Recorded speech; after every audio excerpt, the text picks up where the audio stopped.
શિયાળાની શરૂઆત થઈ ગઈ છે ત્યારે લોકો ઠંડા પીણા, આઈસ્ક્રીમ અને ગોલાના બદલે કાવો પીતા નજરે પડે છે. આ સિઝનમાં શરીરને થતી તકલીફો માટે કાવો ખૂબ ગુણકારી છે. ત્યારે જામનગરમાં પણ લોકો શિયાળામાં રાત્રે સ્વેટર જેકેટ પહેરીને ગરમ ગરમ કાવાની ચૂસકી લેતા નજરે પડે છે.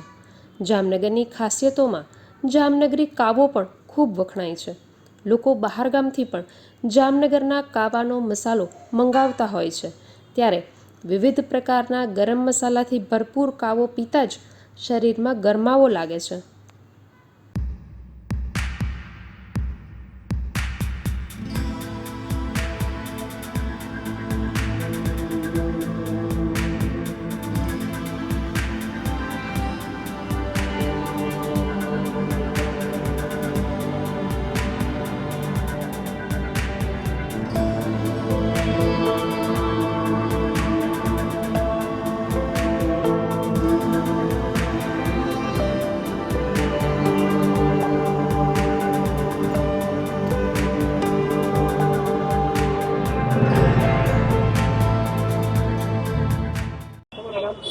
મારું નામ કિરીટભાઈ ભાનુશાળી.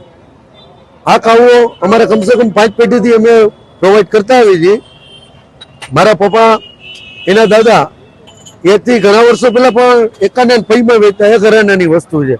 અને કાવો એક જામનગરી ખૂબ અતિ વિશેષતાવાળી વસ્તુ કહી શકાય, જે કે યુનિક કહી શકાય એવો કાવો જામનગરનો બને છે.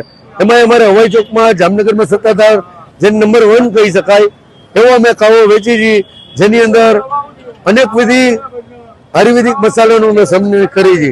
એમાં અરડુસી, સીતોપલાદી, કાકડસિંગી, તુલસી, સૂંઠ, ઓરિજિનલ, પીતપાપડો, સસ્તી મધુ, ગોરખમંડી, પછી સંચર છે, સિંધાલોડ છે, બ્લેક એન્ડ વ્હાઈટ મરી છે. આવી અનેક વિધિનો અમે ઉપયોગ કરીએ છીએ. કાવો પીવાથી શરદી, કફ, ઉધરસ, શ્વાસ, પિત્તવાયુ, ઇવન કોઈને ગળામાં ટોન્સિલમાં સોજો હોય, સ્વર પેટીમાં સોજો હોય, એમાં પણ ખૂબ ફાયદાકારક છે. અને કાવાની અંદર આખું આયુર્વેદિક શાસ્ત્ર પર છે. ખાટો ખારો, તીખો, તુરો, કડવો અને મધુર. એક મધુર રસ નથી, એટલે ડાયાબિટીસ વાળા પણ પી શકે છે. એટલે જામનગરમાં અત્યારે શિયાળો ખૂબ ચાલુ થઈ ગયો છે, તો માણસોને મારે થોડુંક સૂચન છે કે કોઈ પણ ગોલા, ખોલા, કોઈ ઠંડા પીણા આવા પદાર્થો થોડુંક છેટું રહેવું, થોડાક તીખા કરેલા પદાર્થથી પણ છેટું રહેવું, અને સાંજ પછી કોઈ પણ દહીં છાશ ઓછા ખાવા. એટલે ગરમ તમે ગમે પણ ખાશો. અને કાવો પીવો, કોઈ પણ શરદી હોય, કફ હોય તો એકવાર વેલકમ, અમારે ત્યાં આવી તમે પી જાઓ. જે તક કામ 2-3 સિરપ અથવા 2-3 ડોક્ટરની કન્સલ્ટી નહીં કરે, એ 2 દીમાં આ કાવો પીવાથી તમને ફાયદો કરશે, એ મારી ગેરંટી છે.